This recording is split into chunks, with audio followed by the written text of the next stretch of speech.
for their experimental approach to alleviating global poverty merupakan alasan penghargaan Nobel Ekonomi diberikan kepada mereka bertiga. Pendekatan yang dilakukan oleh Banerjee dan Duflo memunculkan kesadaran para ekonom dan para pembuat kebijakan bahwa teori-teori ekonomi pembangunan maupun pertumbuhan ekonomi yang selama ini dijadikan acuan sebagai pelaksanaan perencanaan pembangunan tidak dapat menggambarkan signifikansi dan efektivitas dari langkah yang seharusnya diambil oleh pembuat kebijakan. Sehingga menarik untuk dijelaskan bahwa ada satu poin baru terkait kemiskinan yang berhasil ditemukan oleh mereka bertiga, bahwa dalam upaya mereduksi tingkat kemiskinan diperlukan satu kacamata yang luas dari berbagai aspek, misalnya kesehatan, pendidikan, mikrokredit, dan semacamnya untuk memahami akar dari permasalahan, sehingga diperlukan suatu sudut pandang yang baru dan multidimensi secara kontinu agar pemerintah setempat mampu menemukan akar dari permasalahan kemiskinan tersebut.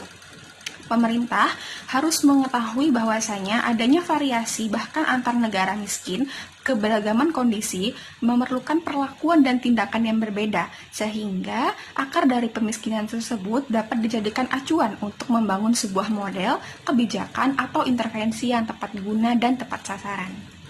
Secara pribadi, saya sangat menyetujui poin penelitian yang disimpulkan oleh Banerjee, Duflo, dan Kramer terkait adanya suatu pendekatan eksperimental yang dibutuhkan oleh pemerintah dalam menemukan cara untuk mereduksi tingkat kemiskinan di berbagai negara, khususnya di negara berkembang dan negara miskin. Sebagai contoh, saya akan membayangkan sebuah eksperimen sosial terkait dengan adanya satu permasalahan kemiskinan yang belum dapat dipecahkan oleh pemerintah, meskipun ada satu kebijakan yang sering kali dilakukan, yakni adanya bantuan langsung tunai atau cash transfer. Seperti diketahui bahwa pemberian BLT ini sudah berlangsung sejak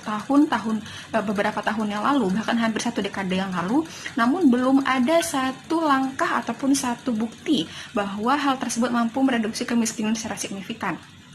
Apabila dilihat dari sisi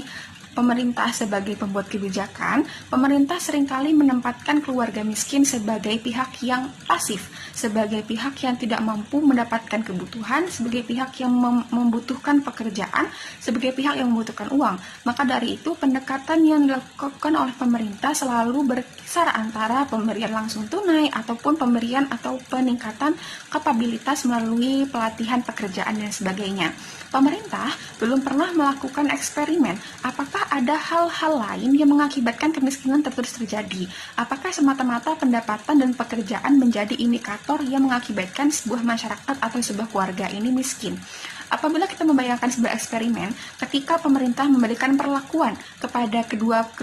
jenis keluarga miskin, yang pertama adalah terkait pemberian uang secara langsung atau secara tunai selama beberapa tahun, dan keluarga kedua diberikan suatu pelatihan mengenai manajemen keuangan keluarga. Maka dari itu dapat diketahui dari berbagai sisi, apakah sebenarnya kemiskinan yang terjadi di Indonesia ini semata-mata terjadi karena pendapatan yang kecil, atau memang adanya suatu kecenderungan dari keluarga miskin di Indonesia tidak mampu mengatur pendapatannya, mengatur pemasukan dan pengeluarannya, sehingga ada keluarga miskin yang terus-menerus miskin selama bergenerasi atau dari angkatan kepada angkatan lainnya. Oleh karena itu, menjadi hal yang menarik dari poin penelitian eksperimental yang mendapatkan Nobel pada tahun 2019 untuk diaplikasikan di negara-negara berkembang seperti Indonesia agar dapat mengetahui permasalahan apakah yang sebenarnya terjadi pada masyarakat tersebut dan dapat merumuskan modal yang tepat untuk memecahkan masalah kemiskinan di negara masing-masing.